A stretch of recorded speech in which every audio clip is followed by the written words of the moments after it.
Hi, I'm Lix, your host, and I have the pleasure of guiding you through the unexpected journey of Nino Prodan, an explorer at heart whose curiosity and problem solving mindset would eventually lead him to create Sweet Home Paraguay. When people move abroad, they expect adventure, culture, and new friendships. What they don't expect is that something as simple as receiving a piece of mail can become a huge challenge. And that's exactly what Nino Prodan discovered when he arrived in Paraguay. Meet Nino, data scientist, entrepreneur, and founder of Sweet Home Paraguay, a service quietly transforming life for expats and digital nomads. But Nino's story doesn't start here. It starts in Cleveland, Ohio, several decades ago. 25 years ago, Nino backpacked through Europe for 4 months, before smartphones, before Google Maps. That trip sparked a lifelong curiosity about how people live around the world. He later worked in law firms as an IT specialist, then transitioned into data analysis, turning mountains of paperwork into actionable insights for attorneys. He studied statistics, political science, and international relations, constantly exploring complex systems. Eventually, he discovered his passion, turning messy data into clear, meaningful patterns. Nino lived in Vietnam, where he and I first met on a tennis court, then moved through Croatia and across South America. He built websites, coached high performance, studied marketing, and worked with supply chains, always searching for the patterns beneath the chaos. But when he finally arrived in Paraguay, something clicked. Recently, the world shifted again. Nino saw that AI was rapidly transforming white collar work. And instead of waiting for the change to reach him, he moved first, pivoting from traditional data science into AI and process automation. This transition opened the door for a new collaboration with his wife, Summer, whose specialty is streamlining operations and eliminating inefficiency. Together, they launched Driven Connection, a venture you can explore at drivenconnection.com. Summer now partners with small and medium sized businesses, helping them become more organized, more efficient, and ultimately more profitable. It's a bit like tackling the classic junk drawer at home. You know the one, the place where old gadgets, half working tools, and maybe someday items pile up until you can't find the one cable you actually need. Over time, that clutter slows you down. Businesses accumulate the same kind of operational clutter, outdated processes, workarounds, and habits that gum up the works. Summer steps in, sorts through the chaos, and clears out what no longer serves the business, so everything can run smoothly again. That same drive to fix broken systems created Sweet Home Paraguay. In October 2024, Nino shared a simple idea with a friend. What if there was a reliable, friendly, community oriented service to help newcomers settle in? That conversation turned into a partnership, and the name was inspired by the song Sweet Home Alabama playing that day. Today, the service has expanded far beyond a simple mailbox. Clients can access a legitimate residential street address, mail scanning and worldwide forwarding, package receiving within 30 days, free storage, auto bill pay with foreign credit cards, secure luggage storage, and a professional meeting room in Asunción, legal and tax residency and tax services. But Nino is already building the future. He's currently developing a Paraguayan home management app, a one-stop shop to manage life in the country. Residents will be able to monitor their residency, pay taxes, rent a car, motorcycle, pay utility bills, and even schedule air conditioner cleaning, all from their phone. His curiosity has even led him to the world of international trade. Following the new agreement between Mercosur and the European Union, Nino is exploring exporting high quality Paraguayan beef to Europe while importing the premium wines, cheeses, and cured meats that are currently hard to find or overly expensive in Paraguay.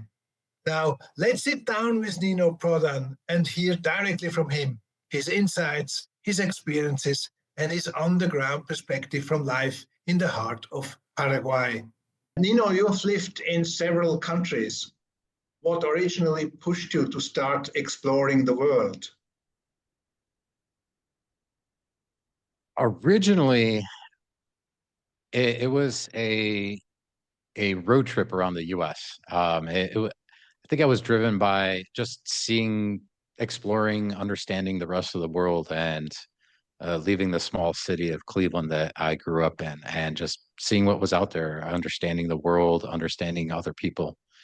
And it was on that trip that I met my best friend's aunt and uncle, who were planning a trip to Europe, a backpacking trip to Europe. And it was at that point that I started planning my first trip to Europe, and I was intrigued by the idea. And we set a deadline of, in 2 years we're going to go to Europe. We're going to save up for the next 2 years, and go on a 4-month trip. So my best friend and I started saving, and 2 years later we got the tickets and off we went. So, how did your early experiences shape who you are today? Ooh, I think they were a huge influence on who I am today. I think around curiosity and problem solving. Back then, I mean, as you know, traveling wasn't easy. When you went somewhere, you couldn't just Google something. You had to uh, get a book, or at least know a couple of words in the language. Or um, even back then, English wasn't as helpful to travel throughout the world. In Europe, you could use it sometimes as a go-between. Um, this is 26 years ago, so but English wasn't as widespread. So you had to know a couple of words in another language, um, and also just to be nice. So also asking people if they speak English in their own language really went a long way. I think it still goes a long way in France too. They really appreciate that, instead of just speaking to them in English, and just assuming that they know the language. So, but being resourceful, trying to speak to people and connect to people, even if you don't know the language, and using some form of sign language, or pointing to things on a map. Back then, you also didn't have phones that you can take pictures with, so you have to find another way. Because one way we found now to communicate with people is take a picture of something and just ask somebody about that. Or one time we went to a bakery in Portugal, and we just took a picture of everything that we wanted, and just swept through and showed them what our order should be. But back then you couldn't do that kind of thing. So you really had to be resourceful, or really learn how to speak in their language. So yes, being resourceful, and being curious. That's really how it influenced me.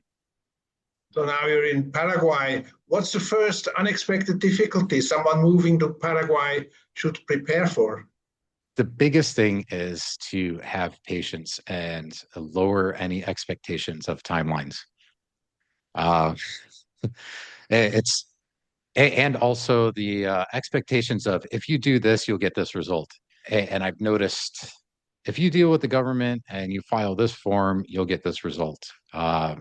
In Paraguay, you don't always get that. You might get that result later on, or you might get follow-up questions, or other things. And I've noticed a big difference between Northern Europeans and Americans too, where they have expectations. If they do this, they'll get this result, and that doesn't always happen. So, just being a little patient and being resourceful is really my advice for that here in Paraguay.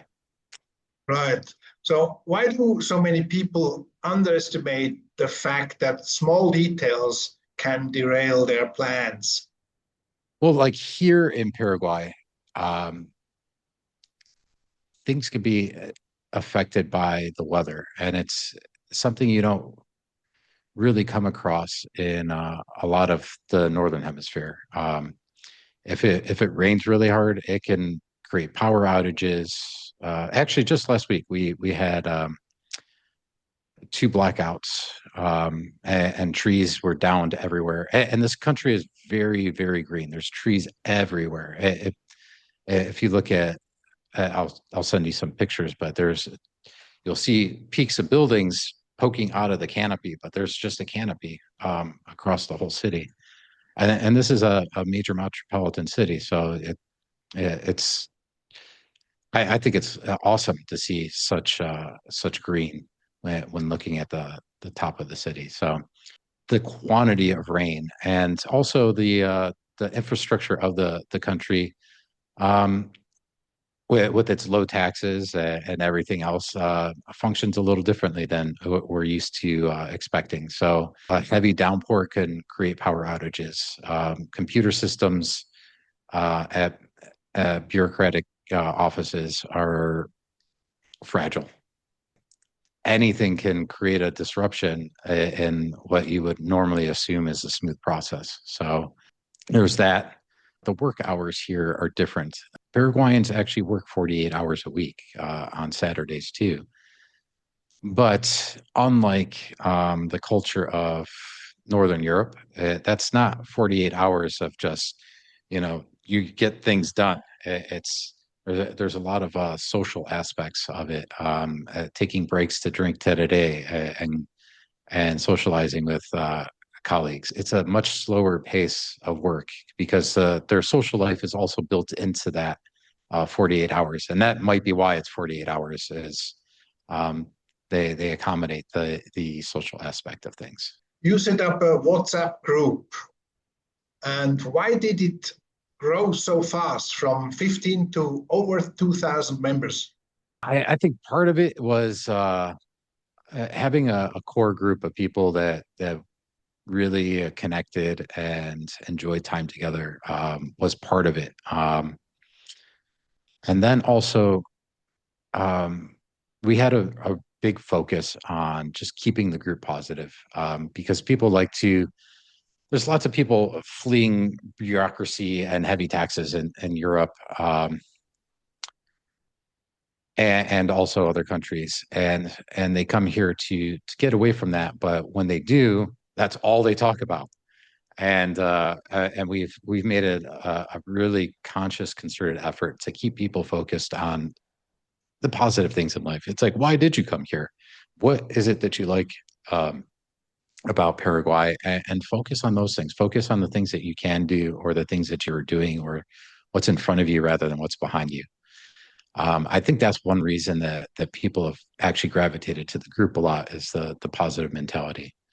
And on top of just Paraguay actually becoming more and more known for kind of the aspect of personal sovereignty, where you're kind of you're your own person. You're not, the government isn't telling you what to do, isn't taxing you, anything else. It's kind of make it what you want environment, and that's really becoming appealing to a lot of people. That's the other reason that it's growing fast. Right. So who are the people then that choose Paraguay over other countries? It's a mix. So you'll have the people that want to take advantage of the territorial tax system. So they'll set up like an international business and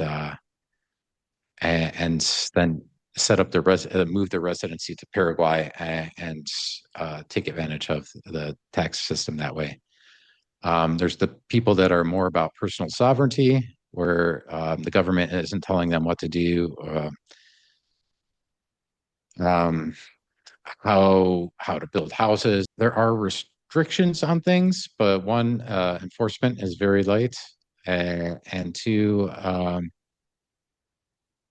the further out into countryside you are, the more alone you are to do with what you want. So there's those people. And then there's people that are just, they keep hearing about Paraguay. So it's, at first, there weren't many of these. We came here originally to set up a residency, to create our tax base, but to continue traveling as nomads. And then liked it so much here that we decided to stay. Also, people looking for a slower pace of life. So the pace of life in Paraguay is very slow. It's not very rush, get things done. It's a lot more relaxed, as I was talking about earlier, where, yeah, there's a 48-hour work week, but that work week isn't intense. And when you're at work, it's not just get things done and don't do anything else. So that aspect of Paraguayan culture bleeds into daily life. Actually, it's kind of funny because I think sometimes people are kind of forced into just adapting it. If you live here, it's like you have to adapt that mentality, at least partially, to not be stressed out all the time. Because if you think, okay, I need to get this done at this time, and have this expectation, and not slow down a little bit, you're going to get stressed out all the time because things aren't going to move at the pace you want. So there's actually a growing Bitcoin community too. So that kind of goes along with the personal sovereignty part. But yeah. So people who seek liberty, a more liberal work and lifestyle. Yeah, like a libertarian, minimal government kind of point of view for a lot of things, restrictions, regulations, and taxes. So I know Paraguay is famous for its low cost of living, 10% flat tax and high safety ratings. Beyond the finances, what else makes it so attractive to expats? I think right now, there's a lot of building going on, but there's lots of opportunity here. We have a joke that that sometimes it's kind of like living in the 90s in Paraguay, for its slower pace of life. Everything isn't on the internet here like there is everywhere else. Like everywhere else, there's a website that explains everything, and at this moment, that isn't in Paraguay. For better or for worse, sometimes it's nice to have information at in your hand at every moment. But even looking at AI, like you ask AI questions about getting residency in Paraguay, and it's going to give you inaccurate information that's outdated. And that's changing, especially with more and more expats, even people like myself, where we start creating websites and content about that information. That lack of information actually creates a lot of opportunity. So there's a lot of opportunity here. I have friends. One friend started an English-speaking newspaper. Another friend opened a scooter rental business. The other one has the Bitcoin community that has grown to thousands of people at this point. All these things weren't here before, and there's plenty more. Lots of people look at the real estate here, but I think real estate is actually the least beneficial or profitable incentive here in Paraguay. I think there's a lot more opportunities here. Just recently, Mercosur signed a trade agreement with the EU. So that whole export-import sector is going to really open up, and actually looking at creating some connections or some export deals with Croatia currently. So yeah, it's a lot of opportunities. And like when I lived in Croatia, there weren't that many opportunities because there's large conglomerates that have already cornered the market on a lot of things. And you see that in a lot of just past like initial development in a lot of countries. Large conglomerates come in because they know what the expectations are in that country and take over a lot of those opportunities. And that hasn't happened here in Paraguay. So you provided a wealth of information for people interested in moving to Paraguay. Is there anything else you would like to add? With regard to like the business that I opened here, yeah, there's the export business, but also opened another business here that helps people get residency, establish themselves as a resident, help with taxes and receiving mail and everything else. That was another thing that was lacking, and working with other businesses, we're in the process of creating an app that will help people just maintain their life in Paraguay. You know, you want to rent a car, here's a car rent, a verified car rental company, the scooter business that I talked about. If you don't have your residency established yet, it's really hard to pay for utility bills and whatnot. And we help people do that also. And that'll be in the app. There's difficulties to overcome if you don't know the system here too. If you're not perfectly, or if you're not established, don't have everything set up here, there's some difficulties to get over, and that's what we try to help people with. So what we've also started doing is looking at other opportunities too, is with inefficiency. Our business, I was about to say Sweet Home Paraguay, but we already talked about that. Driven Connection. Driven Connection helps small to medium-sized businesses with inefficiencies, help them overcome inefficiencies and become more profitable, help deal with burnout that comes with inefficiencies. So would that mean that you would also change the culture a little bit that you talked about earlier? I mean, this 48 hours, which is a lot of probably not always focused on business. Yeah, well, see, that's the intersect that's difficult with Paraguay is they kind of integrate work and life together a little bit, and like we're used to kind of separating the two. It's like here's work, and then I go out and socialize, and in certain industries here that is the case. I talked to some. I used to be in data science, so I've talked to data scientists here, and they work 40-hour work weeks, and it's during this 40 hours we focus on getting work done, and then we live our life outside of that bubble. And in certain industries, especially if you're working internationally, that become the standard. So I do see that influence from foreigners, from external, like outsourcing to Paraguay, starting to have an influence here, and creating more efficiency with Driven Connection is something that we want to help with automation. And there's been a lot of talk about automation and AI with Paraguay because of our natural resources here, the energy surplus that we have due to the dam. That still may be, but I'm not sure if anything will come of it, because the deals that we have with Paraguay has with Brazil on supplying energy there, and then also the hurdles of infrastructure, as we talked about. Of course, the data centers only needs infrastructure near the dam, but still getting to, from, and sufficient drainage and everything else is something, because you don't want a data center flooding.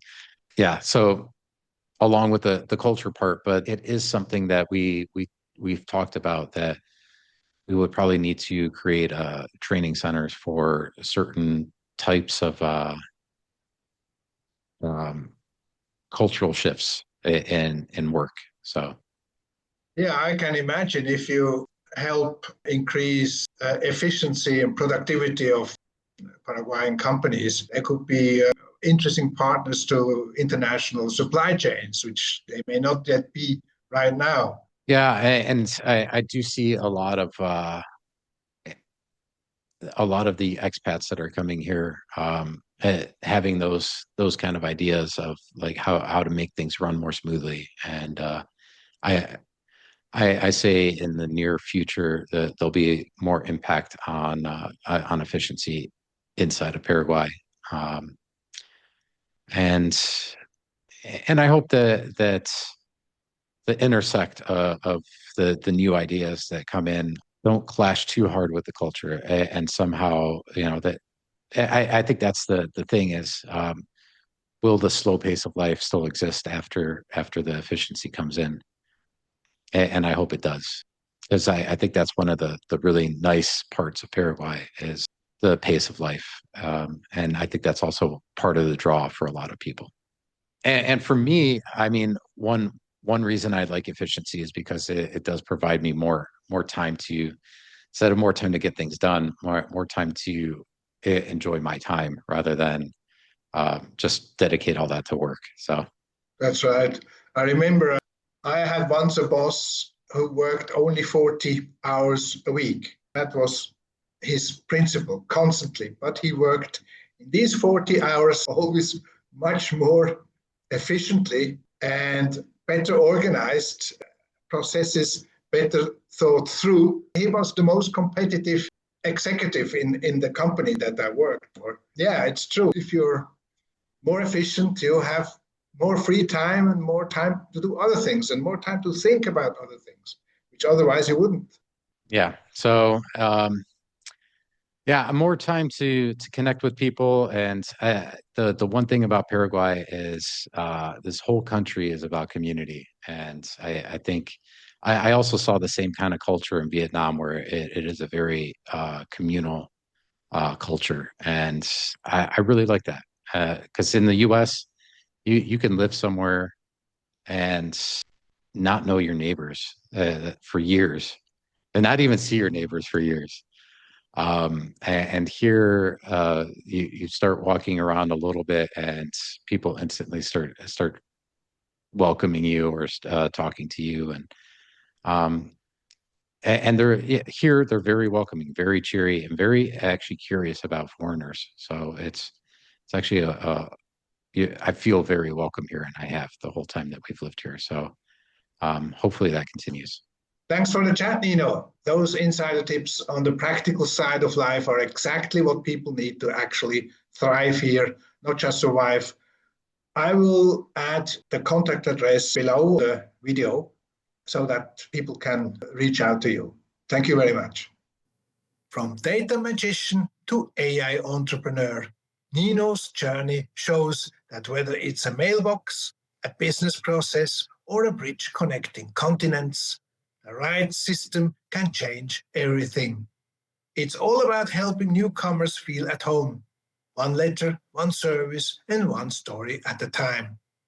That's it for today. I hope you found this journey as inspiring and exciting as I did. Don't forget to like and subscribe so I can keep bringing you more one-of-a-kind content. See you in the next video.